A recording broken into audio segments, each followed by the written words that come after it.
Danielle Howard is a certified financial planner, author, speaker, that's why we brought her on, a personal finance thought leader. I've read the book, and it's very thought-provoking. I've read Danielle's book, not the book. Her 24 years of client engagement and financial world experience has led her to become a catalyst for change around the financial tools, techniques, and temperaments that construct a person's financial life. Her holistic, integrative approach on money, mindsets, this follows suit with what we've done in the past. Our diversity, mindset, we've had a lot of these themes. Danielle has very graciously and ably picked up on our history here at ProFair and the company.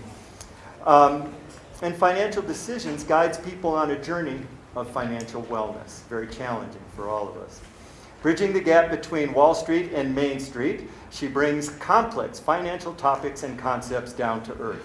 She's breaking down the taboo topics of the past, money, to engage, educate, and encourage her audiences. Danielle owns Wealth by Design in beautiful downtown Basalt. She and her team take a personal interest in your financial well-being, genuinely. So please, a warm welcome from all of us for Danielle. Good evening. Thank you for choosing my little breakout session, and I know you will leave with some good material to think about. So my name's Danielle Howard. I was born and raised in Colorado. My skiing started when I was about 13 years old. My dad was part of the Kiwanis group in Arvada, Colorado, and I hit the hill up at A Basin. Learned on the tow rope and the T-bar, and after a few weeks of that, we headed over to Keystone. So one Sunday afternoon, we were at Keystone, and after lunch and a morning of getting up and falling down and getting up and falling down, made our way to the chairlift. Got up to the top of the hill, headed over to the side. My skis went over the edge. I looked over and went shaking in my boots. And somebody pushed me and said, "Here you go." Well, your theme, is it okay? Do we have enough audio that I can talk like this? Okay. The theme of your evening tonight is transitions. So as I stood on the hill, it was a mountain, it was high. It's terrifying. I was not prepared. I had great rental skis on. I had a really fun ski outfit on. And as I looked at what was going to happen next, when somebody said, "Okay, go," I was terrified. How many life transitions around finances have you gotten yourself into or found yourself at, or maybe on the verge of, that have you kind of with that tummy angst when somebody says, "Okay, go"? It may be when you got out of college, or when you went to college and you go through the lines and they hand you that credit card and go, "Okay, go." Or when you walk down the aisle and look that special person into their eyes and you knew there was going to be financial decisions that needed to be made. "Okay, go." It might have been starting a business. Or it may be transitioning towards retirement or rewirement, as I call it. So there's all sorts of financial transitions out there. And what we need to do is we need to look at what true financial health means. So what I'd like you to do to start out with is just to turn to somebody and think of a financial transition that you've either experienced in the past or that you may be on the edge of, how it makes you feel, and what you're anticipating as somebody says, "Okay, go." Now's the time you get to talk for a few moments.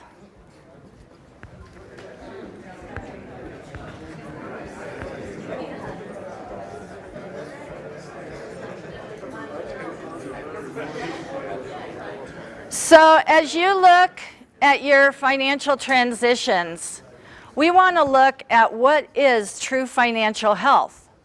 I've been in the financial services industry in many iterations over the past 24 years, and I know what it is not. It is not a product. It is not a sales pitch. What it is a journey. It's a process. It's looking at a lifetime of strategic changes in dealing with where you're at in life, the tools that you have at any given time, using them wisely, and preparing yourself to move on to the next phase of life.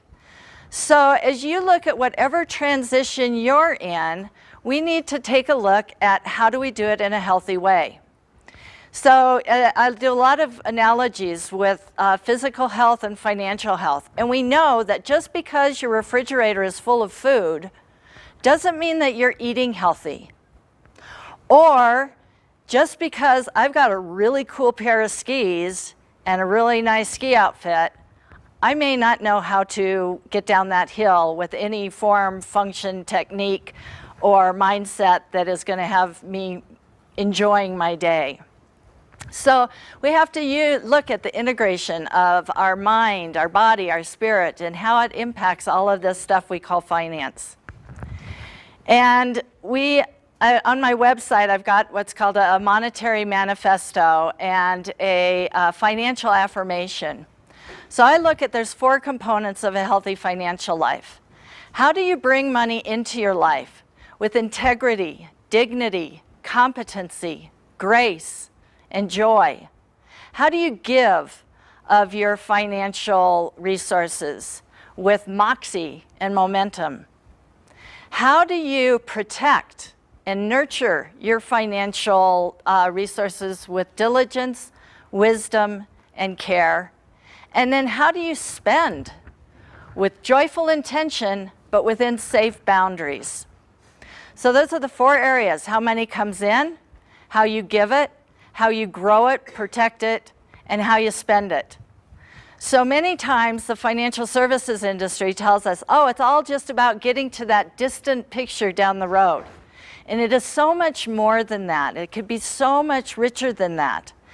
And so as you guys look at, you've got a family here at the Aspen Ski Company, and we have a family here in this valley, and we're all doing this together. And so what I really want to encourage people to do is let's change the conversation around money. Let's look how to use it in our lives in a way that kind of moves us towards that financial health. So tonight we're going to be talking about 3 different aspects of financial health. We're going to talk about how to recognize, how to revitalize, and how to move in a direction of responding and then releasing true financial health. So when we look at recognizing, we want to create an awareness of many different areas of our money. First, our money personalities. Do you ever think that you have a financial personality? It's a whole body of research that is out there, and in my book, I compare it to the seasons, to the 4 elements: fire, water, earth, and water. And so I think of a fire financial personality as maybe the entrepreneur. You're always taking risk. You're always ready to just go for it. You go through money really, really quickly, and you know there'll always be something the next. The earth personality is more that, you'd rather put your money under the mattress than to take risk with it. You're very focused on maybe planning or saving or being conservative. And there's nothing right or wrong about these financial personalities. We just want to use them correctly, knowing that they've got opportunities and they've got some challenges that inherently go with them. So creating an awareness of who you are around money, what it means to you. You want to you want to recognize the financial tools that you have. So this is when we start getting down to the numbers piece. What do you have in a 401k? What do you have in savings? Do you have a spending plan? What kind of insurances do you have? What does your home equity look like? What are all the financial tools that you have out there, Or if you're real young, you might not have too much, which leads us to we need to recognize your character assets. So much in this valley, we focus on financial assets, the big houses, the nice cars. But there is a lot to be said for character assets. And if you're young and just getting started in your financial life, those are actually going to be much more worthwhile to you. So to take a look at what might your character assets be. Are you creative? Are you resourceful? Are you hardworking? Are you diligent? And those are character assets that will pay off for you in the short term and in the long run, giving whatever financial or life season that you are in. So as you weigh out, do you recognize your financial assets and liabilities? You look at your character assets and liabilities. You start recognizing that there is a lot more to your self-worth than just your net worth. And I think that's really, really important for us to understand in a world that kind of identifies us by what we have, that we are so much more than just our investment accounts or our pocketbooks. Then we want to take a look at revitalizing. So we create an awareness, and then we need to look at what kind of strategic shifts might we need to do, whether it's our financial assets or our personal characteristic or assets. So as you go home tonight, we'll talk about some things you can take away from here. But know that just because you have financial tools doesn't mean they're static.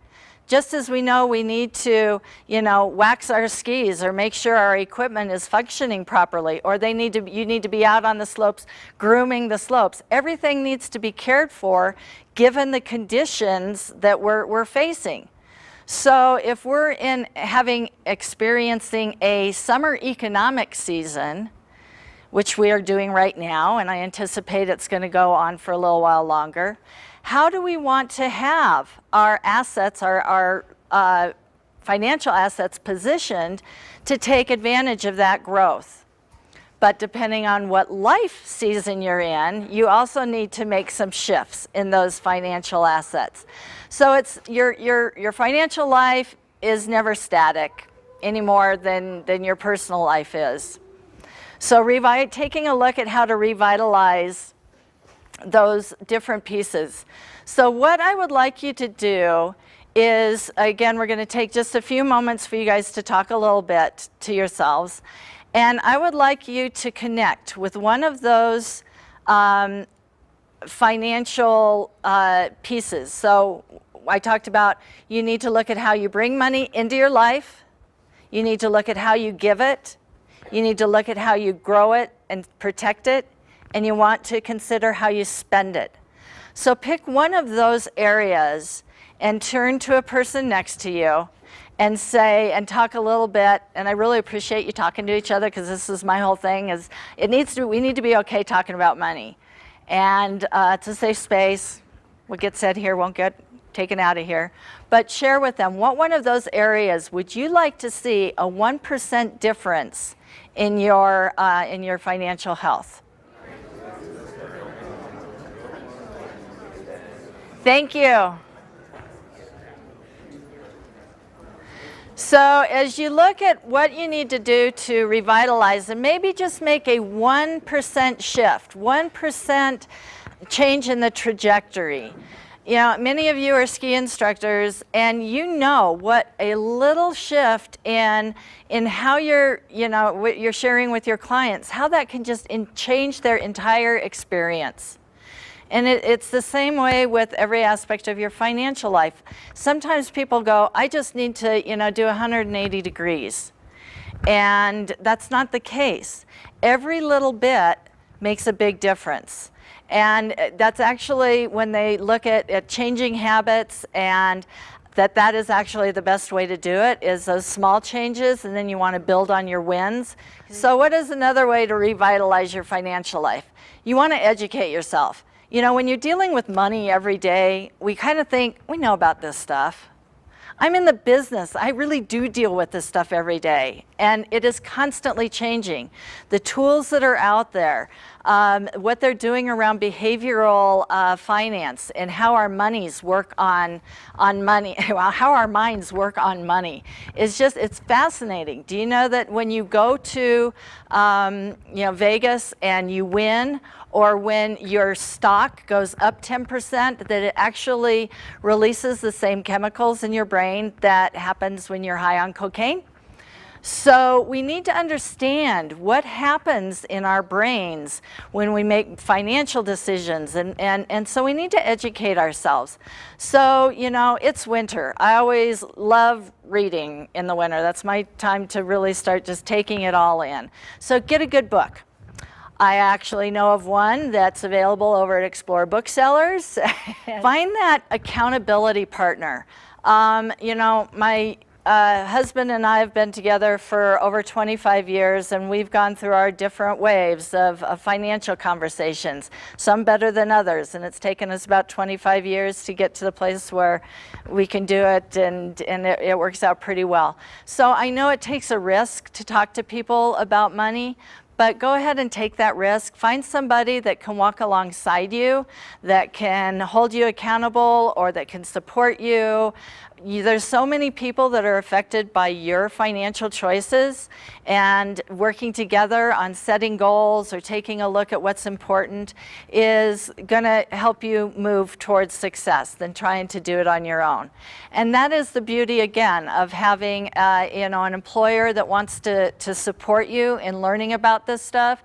They want to support you in different areas, whether it's around your 401k or helping folks out before they get the lifts up and going and actually have full-time employment. So we need to work together when we have challenges and when we're embracing the opportunities. Share your stories and what is working, what isn't working. The final piece is, how do you want to respond and release your financial power, release your financial health? We all have to make those 1% changes. Those 1% changes actually entail you stepping into something and doing something different. So tonight, we've been talking about a variety of different things. It may be that you leave tonight and you decide, I'm going to put together a spending plan. Now, a spending plan is very different from what a budget is. Anybody hate the word budget? That's telling you what you can't spend. That's not any fun. Budgets don't work. But what you can do is create a spending plan. That makes it intentional. That gives you the power to tell your money where to go instead of asking where it went. So in creating a spending plan, the idea behind that is, how do you spend within safe boundaries and joyful intention? Again, we can look at the ski company analogy. Get out on the slopes. We know there are boundaries up there for reasons.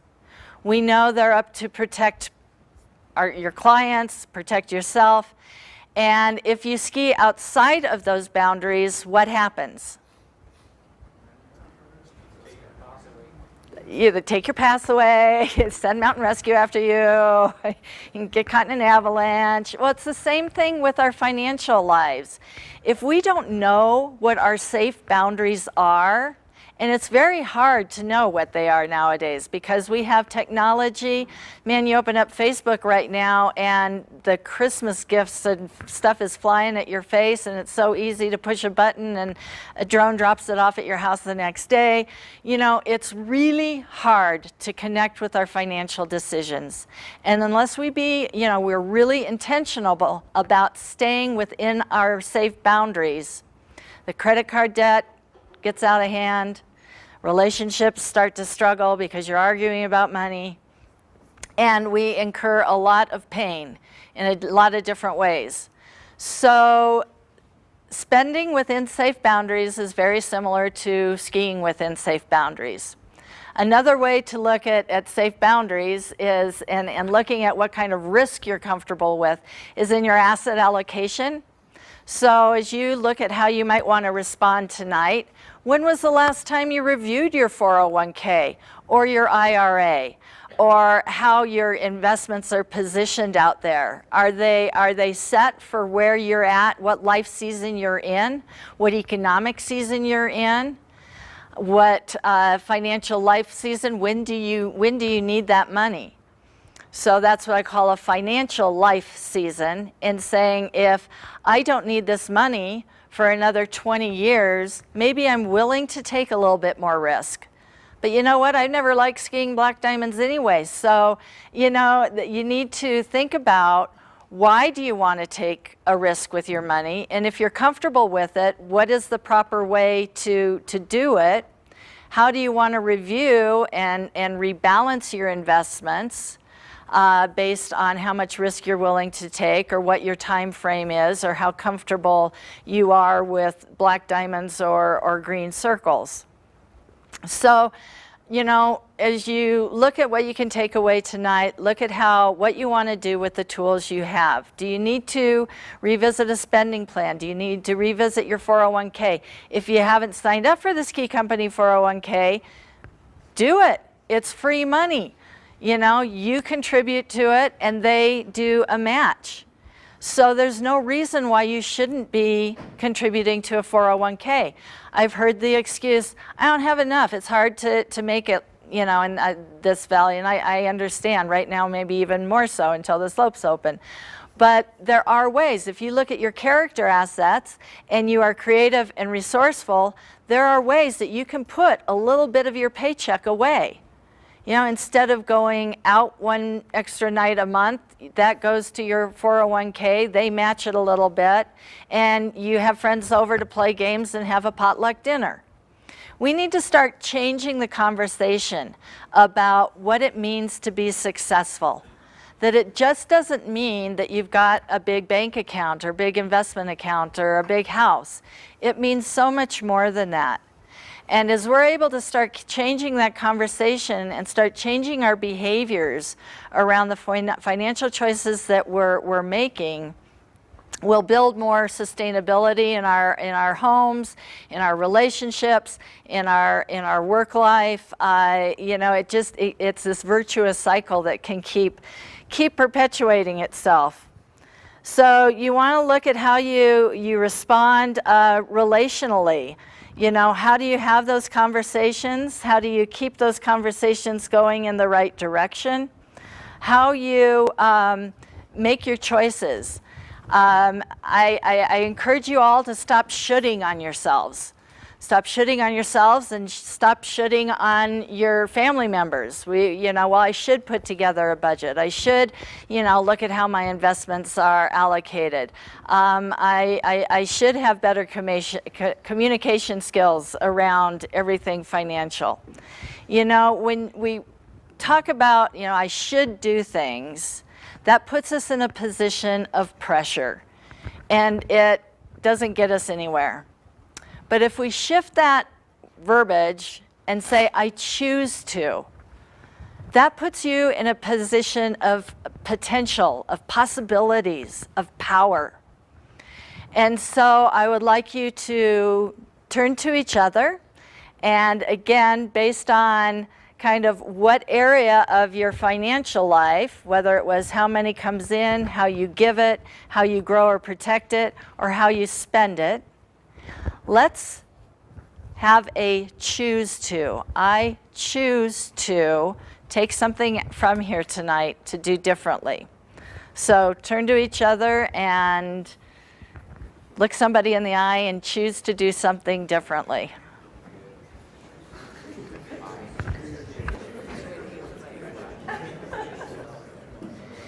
So again, this is what starts the upward cycle of doing our money differently. When we start talking about it, when we make it okay to talk about it, when we're okay being a little bit vulnerable. Another piece that I think is a huge part of financial health is forgiving ourselves and forgiving others about financial mishaps.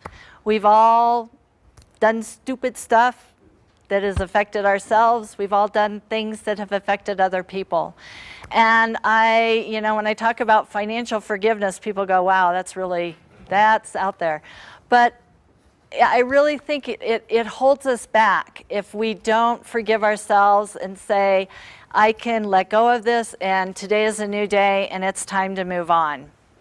So as you look at what you want to take away today, what you want to do just a little bit differently, know that you are perfectly capable of it, that there is a ton of resources out there to walk alongside you in the various aspects, whether it is getting down and dirty to the nitty-gritty number side.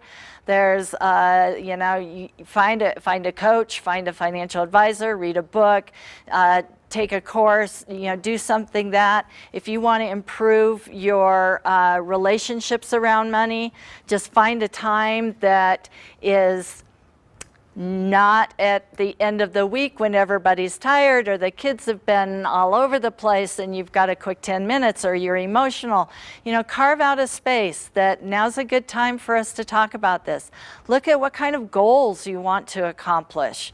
It might be a short-term goal of getting out of debt. It may be a midterm goal of buying a home. It may be a long-term goal of creating an estate plan that reflects what's important to you in life. So pick a goal, set to task. Know that every 1% change in what you do is going to head you in the right direction. Stay encouraged. Surround yourself with people that are going to support you and encourage you. And if you're hanging out with people that are, going out every night and spending a ton of money and struggling with it, you'll be the leader in doing it a little bit differently. And we want to look at, again, what Ski Company is putting together here, looking at love and commitment and unity and respect. And look at all of the ways you can reflect that with your financial choices. And that we are a valley and a company and a group of people that, if we start doing our money differently, if we start talking about it differently, if we start making more intentional decisions, that is going to, again, bring peace in our relationships, more peace of mind at home. You're going to be less stressed at work. The value of having financial health is just as important as having physical health, spiritual health, relational health. It all goes together.